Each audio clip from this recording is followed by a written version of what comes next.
Hi folks, today I bring you a classic display from HP with the reference HDSP-2112. This display was originally available in several different colors, including red, orange, yellow, and green. It was also manufactured in different sizes.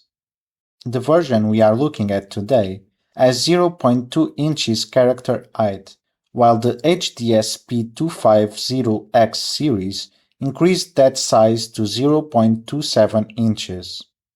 One of the greatest advantages of this display is that it includes an internal 7-bit ASCII character table that makes it extremely easy to use. Instead of manually controlling every segment, we simply send the text string that we want to display, and the module takes care of generating the characters automatically. The display provides 8 characters, each based on a 5x7 dot matrix. In addition to the standard alphanumeric characters contained in the internal ASCII table, it also supports 16 user-defined characters. This opens the door to some very interesting possibilities. For example, who remembers classic games such as Space Invaders or Pac-Man? Custom characters make it perfectly possible to recreate simple animations inspired by games like those. To bring this display back to life, I used an Arduino Mega 2560. However, there is no reason why the same project cannot be built using an Arduino Uno. The only difference is that the Uno does not provide enough input and output pins. To overcome that limitation, we can simply use 2 serial-to-parallel shift registers, allowing us to emulate the required ports. In this project, port A is responsible for placing data onto display pins D0 through D7.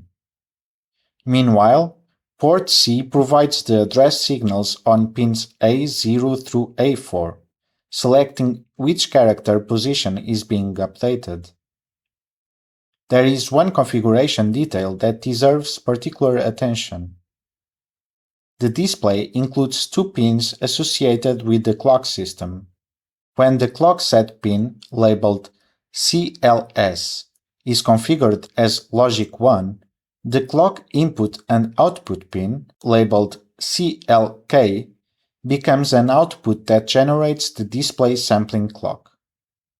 Because of this behavior, we must be very careful with the clock pin. Whenever it is configured as an output, it should never be connected directly to a fixed voltage, since doing so may damage the display. The safest approach is to leave this pin unconnected while using the internal clock configuration. Only after the display has been fully tested should you consider connecting it to another display for synchronization. Even then, whether the pin is configured as an input or as an output, I strongly recommend including a current limiting resistor as an additional safety measure. Current consumption is another point worth mentioning. Under normal operating conditions, the display may draw approximately 300 mA. In more demanding situations, the current can rise to around 430 mA. Because of this, I recommend using a dedicated external power supply, rather than relying on the 5-volt output available from the Arduino. As always, do not forget to connect the ground reference of the external power supply to the ground of the Arduino. If you intend to use the display's read function, there is another important precaution. The data pins should include current limiting resistors. These protect the circuit against bus collisions that may occur when switching between write mode and read mode. It is also worth noting that, once the read operation is required, a simple serial-to-parallel shift register is no longer sufficient. Instead, you will need a combination of a serial-to-parallel register and a parallel-to-serial register. These devices must then be controlled using the signals /RD, /WR, and /CE. The wiring itself is actually very straightforward. The control pins were deliberately selected so that the same code can be used with either the Arduino Mega or the Arduino Uno. The connections are as follows.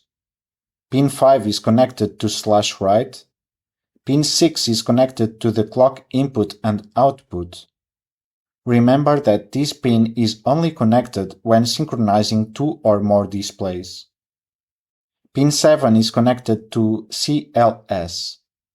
Pin 8 is connected to /FL. Pin 9 is connected to /reset. Pin 10 is connected to /RD. Pin 11 is connected to /ShipEnable. As a reminder, whenever you see a slash before a signal name, it indicates that the signal is active in the low state. The software is very simple, and as usual, you will find the download link in the video description. With the information presented here, and a little patience during the wiring process, bringing this HP masterpiece back to life becomes a very enjoyable project. Even after all these years, it remains an impressive example of engineering, and a reminder of just how advanced display technology had already become.